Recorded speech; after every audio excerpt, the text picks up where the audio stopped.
Welcome guys. Today I'm going to show you the best SteelSeries Sonar settings for Halo Infinite.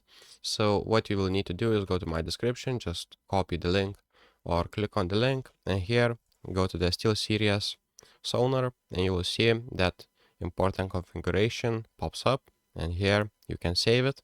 And as you can see, the points on the graph, if you want to copy it, you can pause the video if you need, but I'm going through fast.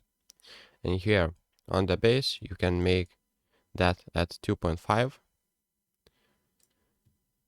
Here you can type 2.5. And here on the voice, it is at 0 decibels. On treble, you can make it 1.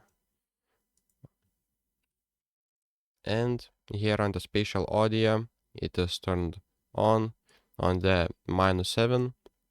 And distance is 43.